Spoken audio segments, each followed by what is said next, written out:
Hello दोस्तों, कैसे हैं आप लोग। स्वागत है आप सभी का सिद्धार्थी कंप्यूटर क्लास के यूट्यूब चैनल में। आशा करता हूं आप सभी अच्छे होंगे। आज मैं आप लोगों के बीच बेसिक ऑफ कंप्यूटर का पार्ट 3 लेकर के आया हूं। पार्ट 1 और पार्ट 2 जिन दोस्तों ने नहीं देखा हो, कृपया वो प्लेलिस्ट में जा कर के पार्ट 1 एंड पार्ट 2 देख लें।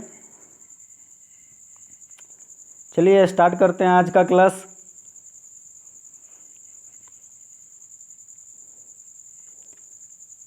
इससे पहले मैं advantage of computer, what is computer, disadvantage of computer, how many part of computer, ये सारी बातें first videos and second videos में बताया हूँ, तो प्लीज़ वो देख लें। चलिए हम अपने टॉपिक पे आते हैं। आज देखते हैं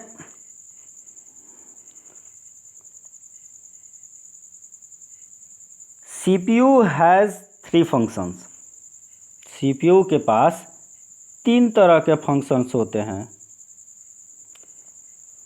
यहाँ कह रहा है कि CPU के पास 3 तरह के फंक्शन मौजूद होता है, चाहे वो किसी प्रकार का CPU हो, डेस्कटॉप का CPU हो या हमारा लैपटॉप में लगा हुआ CPU हो, ठीक है ना। उन सभी CPU के पास 3 तरह का फंक्शन होता है, यानी कि वर्क प्रोसेस होता है। वो 3 तरह से काम करता है। पहला हमारा होता है कंट्रोल यूनिट। सॉरी, ये सेंट्रल लिखा हुआ है, कंट्रोल होता है।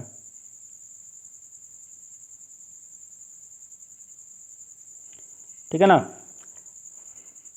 क्या होता है? पहला कंट्रोल यूनिट। दूसरा होता है मेमोरी यूनिट और तीसरा होता है अर्थमेटिक एंड लॉजिक यूनिट। ये 3 यूनिट्स जो होते हैं हमारे CPU के अंदर मौजूद होते हैं, ठीक है ना। तो क्या होता है कि हमारे CPU के अंदर ये 3 यूनिट्स 3 तरह से वर्क करता है। अगर हम क्या करते हैं, अपने सिस्टम में किसी भी प्रकार के डेटा को देते हैं, किसी भी प्रकार के आंकड़े को देते हैं, तो ये तीनों यूनिट मिल करके वर्क करते हैं, तब जा कर के हमारा रिजल्ट हमारे मॉनिटर के ऊपर उपलब्ध होता है, मिलता है। अगर इनमें से कोई भी यूनिट मिस होता है, वर्क नहीं कर पाता है, तो हमारा रिजल्ट जो होता है वो शो नहीं हो पाता है। जैसे में आप देख लीजिए कि मान लीजिए कि अपने सिस्टम में अपने कीबोर्ड के माध्यम से कोई भी डेटा अपने CPU में भेजा, मतलब हम अपने सिस्टम को दिया, तो उसमें क्या होता है कि जो कंट्रोल यूनिट है उस डेटा को कंट्रोल ही नहीं कर पाएगा, एनालाइज नहीं कर पाएगा, तो वो कैसे रिजल्ट देगा।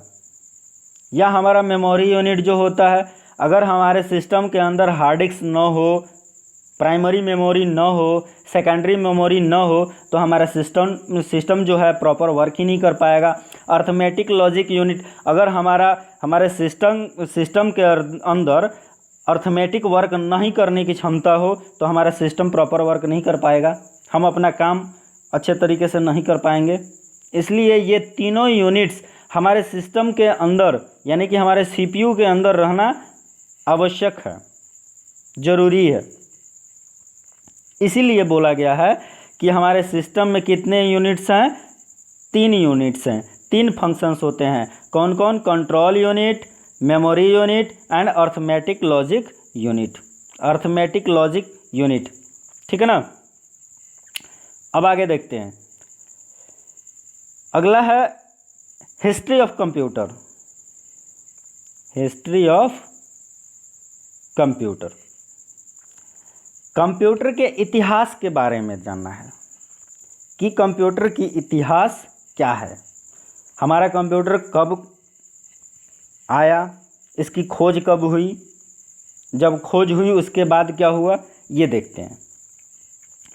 तो हिस्ट्री ऑफ कंप्यूटर का जो पहला पॉइंट्स है वो है कि हमारा जो सिस्टम था, हमारा जो कंप्यूटर था, उस कंप्यूटर का खोज 3000 ईसा पूर्व पहले ही किया गया था।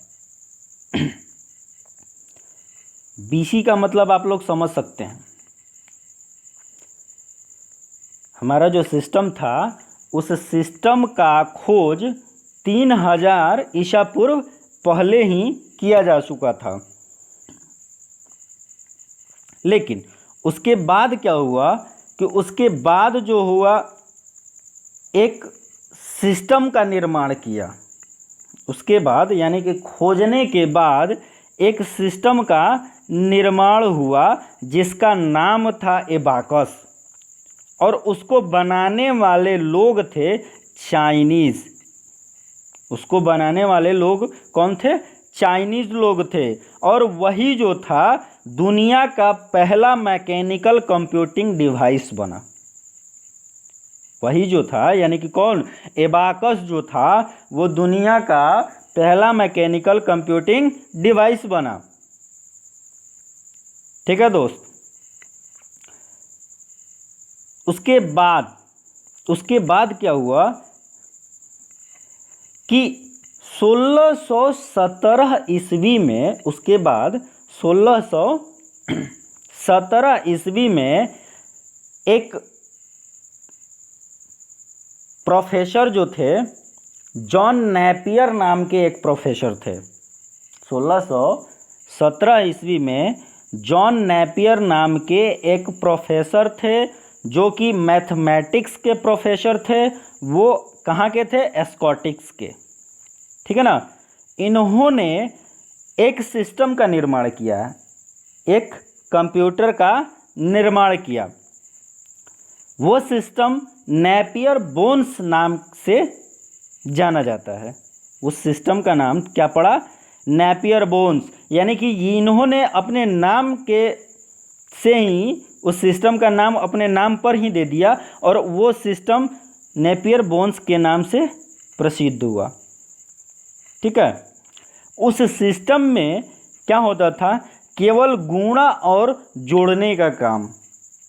नेपियर्स बोन्स में केवल मल्टीप्लाई और एडिशन का वर्क ही पॉसिबल था।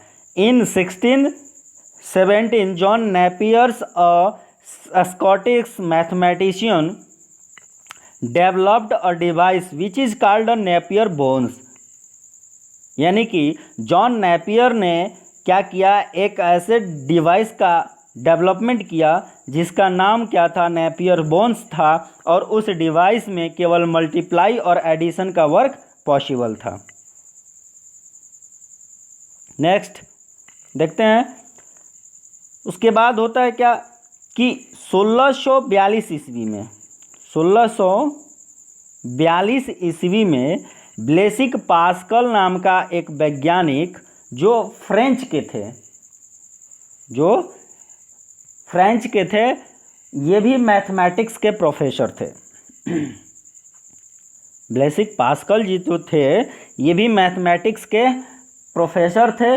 इन्होंने कैलकुलेटर का निर्माण कर दिया, मैकेनिकल कैलकुलेटर का निर्माण किया। इन्होंने फर्स्ट मैकेनिकल कैलकुलेटर का निर्माण किया। कब? 1642 ईस्वी में। किसने किया? ब्लेसिक पास्कल जी ने। आगे देखते हैं। अब उसके बाद क्या हुआ कि 1673 ईस्वी में गॉटफ्रीड विलियम लेबनिज नाम का एक जर्मनी का प्रोफेसर था, जिन्होंने एक लेबनिज कैलकुलेटर का निर्माण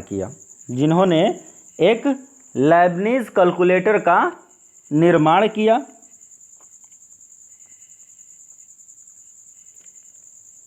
जिसमें एडिशन, सब्ट्रैक्शन और मल्टीप्लिकेशन यानी कि जोड़ना, घटाना और गुणा करना, ये तीनों काम पॉसिबल था। ये तीनों काम पॉसिबल था। In 1673 Gottfried William Leibniz a German invented the Leibniz calculator which was used for a addition subtraction and multiplication, यानी कि इसमें जोड़ना, घटाना और गुणा करने का काम किया जाता। आगे नेक्स्ट देखते हैं। अराउंड 1822 यानी कि 1822 के लगभग में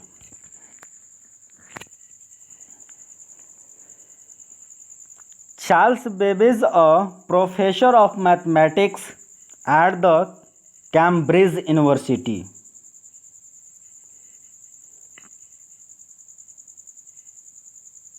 devised an automatic calculating machine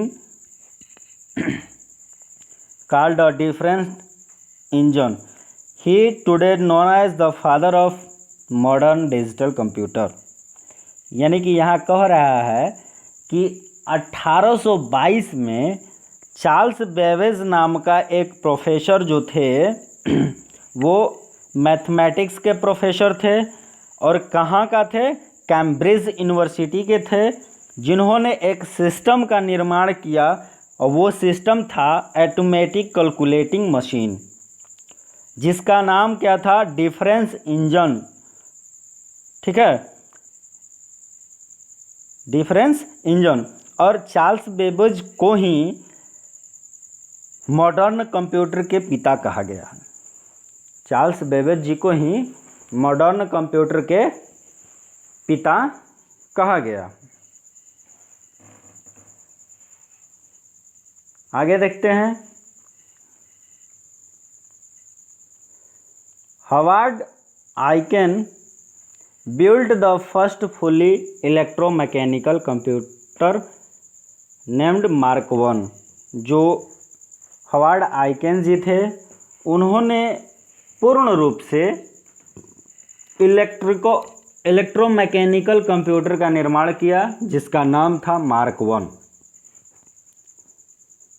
किसने किया मार्क I का निर्माण? हॉवर्ड आइकेन जी ने। आगे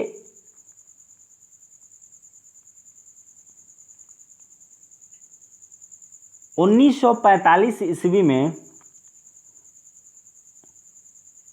a significant contribution was made by John von Neumann, a Frenchman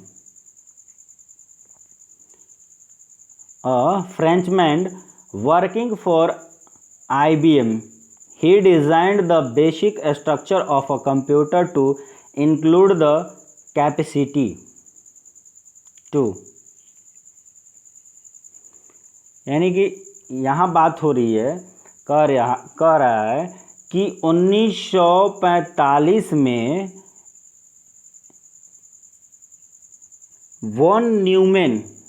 John von Neumann जी जो थे वो IBM नाम का कंपनी जो था उस कंपनी में वर्कर थे, काम कर रहे थे।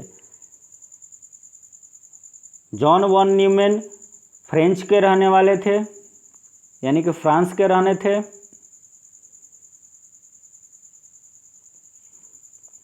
इन्होंने एक सिस्टम का निर्माण किया, ठीक है ना, उसका स्ट्रक्चर बनाया, बेसिक स्ट्रक्चर कंप्यूटर का। उसमें क्या जोड़े? कैपेसिटी जोड़ दिए उसमें, उस सिस्टम में, उस स्ट्रक्चर में कैपेसिटी इंक्लूड कर दिए। तो कैपेसिटी इंक्लूड किए तो क्या हुआ कि परफॉर्म लॉजिकल फंक्शन, वो लॉजिकल रूप से परफॉर्म करना चालू हो गया। Perform repetitive function, store data and instruction memory, ये 3 फंक्शन उस स्ट्रक्चर में, उस सिस्टम में इंक्लूड किया गया।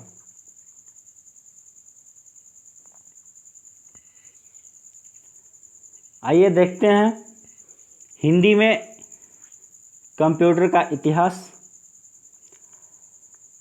भारत में सबसे पहले कंप्यूटर सन 1952 में डॉक्टर द्विजिश दत्ता के द्वारा कोलकाता में भारतीय विज्ञान संस्थान के अंदर लाया गया था। भारत में सबसे पहले कंप्यूटर सन 1952 में डॉक्टर द्विजिश दत्ता के द्वारा कोलकाता में भारतीय विज्ञान संस्थान के अंदर लाया गया।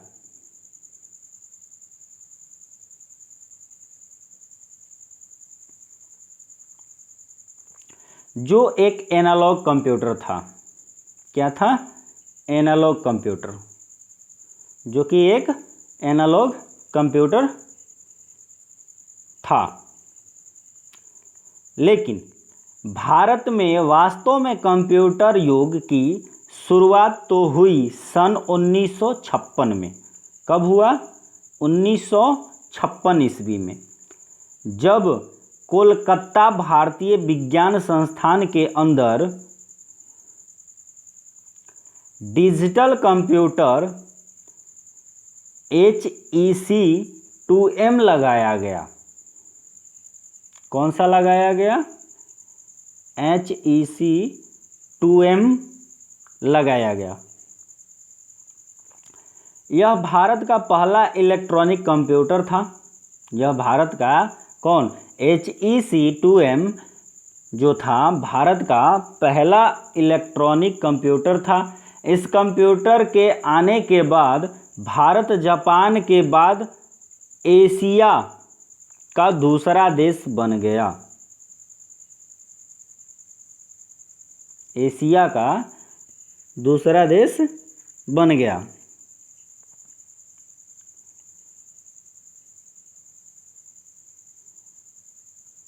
फिर सन 1958 में, कब? सन 1958 में URL नामक का एक कंप्यूटर भारतीय सांख्यिकी संस्थान कोलकाता में लगाया गया।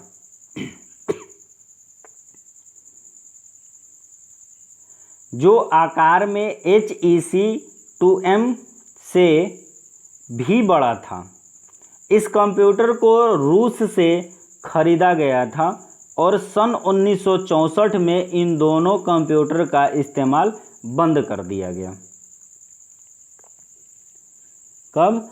सन 1964 में इन दोनों कंप्यूटर का, कौन? HEC,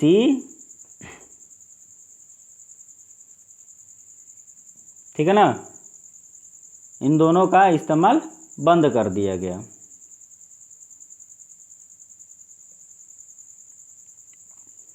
क्योंकि उस समय IBM ने अपना पहला कंप्यूटर IBM 1401, उस समय 1401 भारतीय सांख्यिकी संस्थान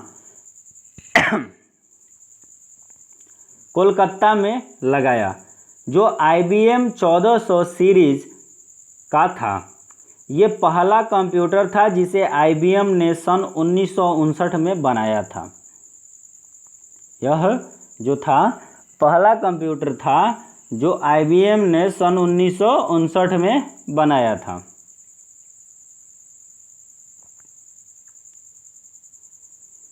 सन 1966 में भारत की दो संस्थाओं, भारतीय सांख्यिकी संस्था तथा जादवपुर यूनिवर्सिटी द्वारा मिलकर भारत के अंदर पहला कंप्यूटर बनाया गया। इसका नाम ECU रखा गया और HEC 2M तथा ECU में एक अंतर था। URAL HEC 2M तथा URAL दोनों ही वैक्यूम ट्यूब युक्त कंप्यूटर थे, जबकि ECU एक ट्रांजिस्टर युक्त कंप्यूटर था। और इसके बाद तो भारत में ही कंप्यूटर बनने लगे और भारत का पहला सुपर कंप्यूटर यूनाइट 8000 था, जिसे भारत में बनाया गया था। और आज तो बहुत लेटेस्ट कंप्यूटर भारत के अंदर बनाए जाते हैं।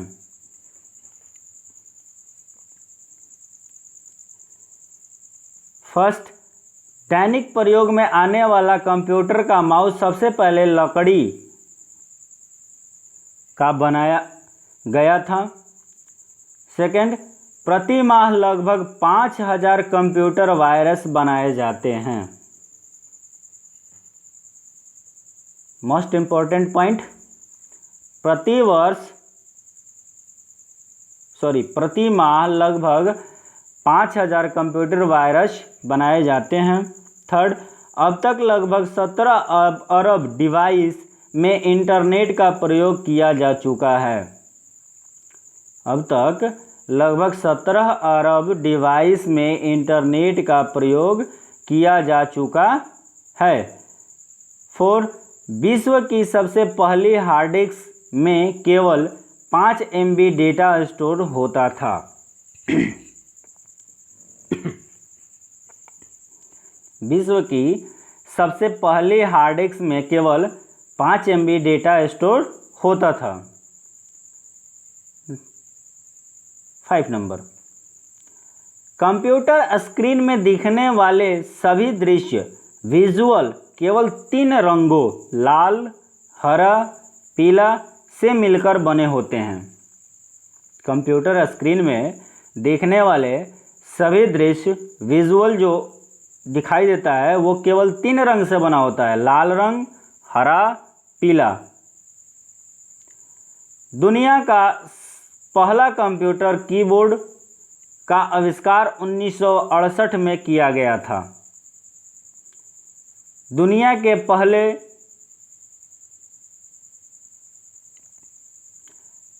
कंप्यूटर मॉनिटर का प्रयोग सर्वप्रथम 1980 में किया गया था।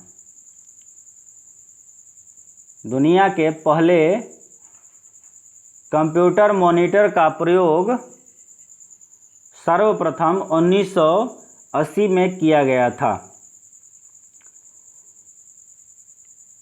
CD, DVD और पेन ड्राइव से पहले बाहरी डेटा को आदान प्रदान करने हेतु फ्लॉपी डिस्क का प्रयोग किया गया। CD, DVD और पेन ड्राइव से पहले डेटा को आदान प्रदान करने के लिए फ्लॉपी डिस्क का उपयोग किया गया। प्रथम फ्लॉपी डिस्क का आविष्कार 1970 में हुआ था, जिसकी स्टोरेज क्षमता केवल 75-79 KB थी। दुनिया में सर्वाधिक प्रयोग किया जाने वाला USB हार्डवेयर पेन ड्राइव वर्ष 1999 में अस्तित्व में आया था, लेकिन बाजार में इसे वर्ष 2000 में उतारा गया था। उस समय इसकी स्टोरेज कैपेसिटी केवल 8 MB थी।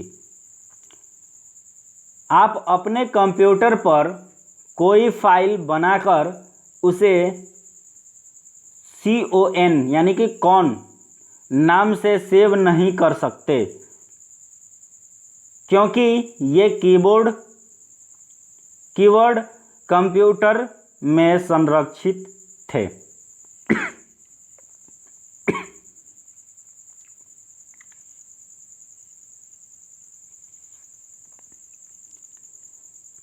नंबर 12,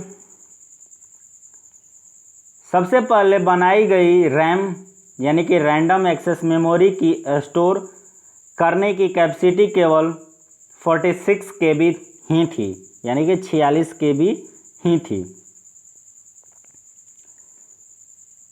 13 नंबर, इंटरनेट पर उपलब्ध सारी जानकारी 80% इंग्लिश भाषा में होती है।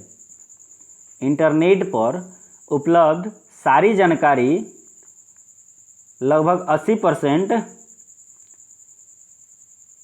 इंग्लिश भाषा में होती है। 14 नंबर, एक बार 15 साल का बच्चा सबसे बड़ी स्पेस संस्था यानी कि नासा की वेबसाइट को हैक कर लिया था, जिसके कारण 21 दिन तक नासा का काम बंद हो गया था।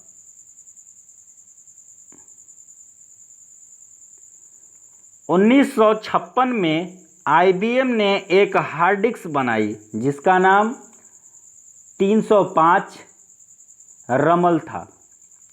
इसका वजन तो टन में था, मगर ये केवल 3 MB तक ही डेटा स्टोर कर सकता था। कंप्यूटर बहुत फास्ट होता है, ये करीबन 38,000 ट्रिलियन ऑपरेशन एक सेकंड में कर सकता है। हम जो कीबोर्ड इस्तेमाल करते हैं वो QWERTY कीबोर्ड होता है। इसका नाम इसलिए ऐसा होता है क्योंकि कीबोर्ड की पहली पंक्ति शुरू के 6 अल्फ़ाबेट QWERTY होता है।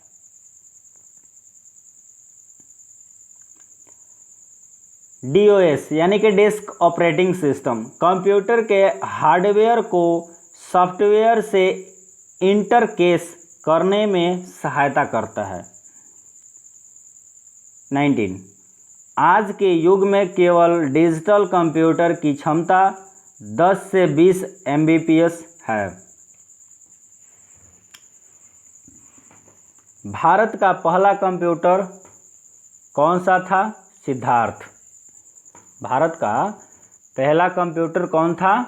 सिद्धार्थ। माउस का आविष्कार कब और किसने किया? माउस का आविष्कार कब और किसने किया? डॉक्टर डगलस इंजेलवार्ड ने 1964 में, जो कि लकड़ी का था। माउस का आविष्कार डॉक्टर डगलस इंजेलवार्ड ने 1964 में किया था, जो कि लकड़ी का था। इनका जन्म 30 जनवरी 1925, डेथ 5 मार्च 2013। प्रथम वेबसाइट का निर्माण किसने किया? टिम बर्नर्स-ली ने। प्रथम वेबसाइट का निर्माण टिम बर्नर्स-ली ने किया। माइक्रोसॉफ्ट कॉरपोरेशन की स्थापना किसने की? माइक्रोसॉफ्ट कॉरपोरेशन की स्थापना किसने की? बिल गेट्स तथा पॉल एलन ने। माइक्रोसॉफ्ट कॉरपोरेशन की स्थापना बिल गेट्स तथा पॉल एलन ने की। फ्री ईमेल सेवा हॉटमेल का जन्मदाता कौन है? साबिर भाटिया, जो कि भारत के रहने वाले हैं। फ्री ईमेल सेवा हॉटमेल का जन्मदाता साबिर भाटिया जी हैं, जो कि भारत के रहने वाले हैं। कीबोर्ड की संरचना का निर्माण किसने किया? कीबोर्ड की संरचना का निर्माण किसने किया? कीबोर्ड की संरचना का निर्माण क्रिस्टोफर लैथम सोल्स ने किया था। कीबोर्ड का आविष्कार किसने किया और कब किया? क्रिस्टोफर लैथम ने किया था कीबोर्ड का आविष्कार 1819 में।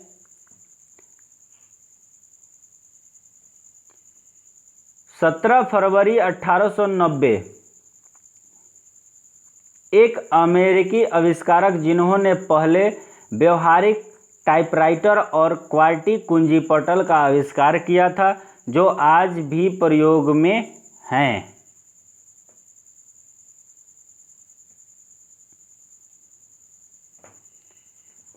तो आशा करता हूँ कि आप सभी को अच्छा लगा होगा, पसंद आया होगा, समझ में आया होगा।